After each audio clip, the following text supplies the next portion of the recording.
எல்லாருக்கும் வணக்கம். இந்த பதிவில் எதை பற்றி பார்க்க போகிறோம் அப்படின்னா, அதாவது மக்களே நல்லா கேட்டுங்க. விஜய் அவர்கள் 200 கோடி 250 கோடி ரூபா விட்டுட்டு, சம்பளத்தை விட்டுட்டு மக்கள் பணியாற்றுறதுக்காக அரசியல் கட்சி ஆரம்பித்தார். மக்கள் பணிக்காக வராருன்னு சொல்லி சொன்னோன்னா, நாம் தமிழர் கட்சி சீமானாக இருக்கட்டும், சீமானுடைய அல்லக்கைகளாக இருக்கட்டும், அந்த நிர்வாகிகளாக இருக்கட்டும், என்னென்ன பேசினானுங்க, என்ன சொன்னானுங்க, 250 கோடி ரூபா விட்டுட்டு நான் வர சம்பளத்தை விட்டு வரேன்னு சொல்லி சொல்கிறீங்க, உன்னை யார் அழைச்சது, உன்னை யார் வர சொன்னா அப்படின்னு சொல்லி போட்டு நாம் தமிழர் கட்சி சீமான் ஒருங்கிணைப்பாளர் அவர் கூட பேசினார். அவருடைய அல்லக்கையில் எல்லாமே பேசினானுங்க. இந்த சாட்டையாக இருக்கட்டும், இடும்பவன கார்த்தியாக இருக்கட்டும், இவனுக்கு வேலை என்னென்னா, ஒரு நல்ல மனிதர் அரசியல் கட்சி ஆரம்பித்து மக்கள் பணி செய்யணும்னு நினச்சா இவனுக்கு அவங்கள தேவையில்லாத விமர்சனம் பண்ணி தேவையில்லாமல் கடுமையாக விமர்சனம் வைக்கிறது.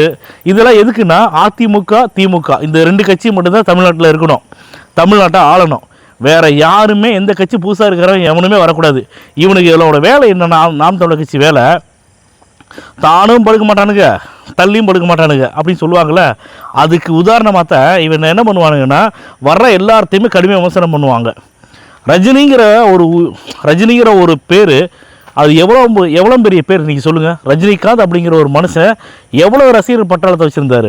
அந்த மனுஷன் அரசியல் கட்சி ஆரம்பிக்கிறதுக்காக நான் அரசியல் கட்சி ஆரம்பிக்க போகிறேன்னு சொல்லி சொன்னோன்னா, என்னென்ன வாயெல்லாம் பேசுனானுங்க இவனுக்கு. அடா பாவியலா, இவனுக்கெல்லாம் மனுஷனுங்களான்னு கேட்குறேன் நான்.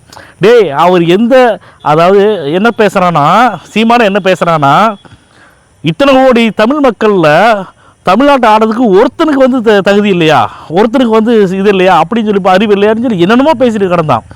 ஆனால் இப்போ என்னென்னா, ஆதவர்ஜுனா பேசுகிற உடனேயே அந்த ரஜினிகாந்த் கொடுத்த அறிக்கை கொடுத்தாரு இல்லையா, அந்த அறிக்கையை என்ன பண்ணுறான், சாட்டை திருமுருகனோடு அவனோட பேஜில் போடுறான். இது மாதிரி மிகப்பெரிய கண்டனம் தெரிவித்தார் அப்படின்னு.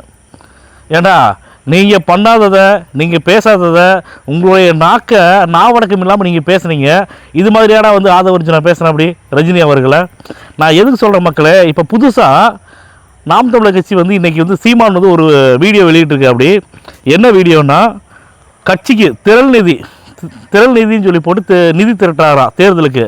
ஏண்டா, அப்படி திரள் நிதியை திரட்டி நீங்கள் அரசியல் கட்சி ஆரம்பித்து நடத்தணுமாடா நீங்கள்? சொல்லுங்கள் பார்க்கலாம். விஜய் அவர்களை கேட்டிங்களாடா கேள்வி. சம்பளத்தை விட்டு போட்டு நீ வரேன்னு சொன்னையே, அந்த சம்பளத்தை விட்டு போட்டு யார் வர சொன்னது, யார் அழைச்சதுன்னு கேட்டையே. இப்போ நீங்கள் எதுக்குடா திரள் நிதி திருட்டி அதை நீங்கள் அரசியல் கட்சி ஆரம்பிக்கணுமா அந்த பணத்தில்? ஏன் உங்கள்கிட்ட பணம் இல்லையா? இந்த சாட்டை திருமுறை யூடியூப் சேனல் சம்பாதிக்கிறாங்க, அதில் பணம் இல்லையா? மக்களே நல்லா உஷாராக இருங்க, இவங்களுக்கு பணம் அனுப்பாது.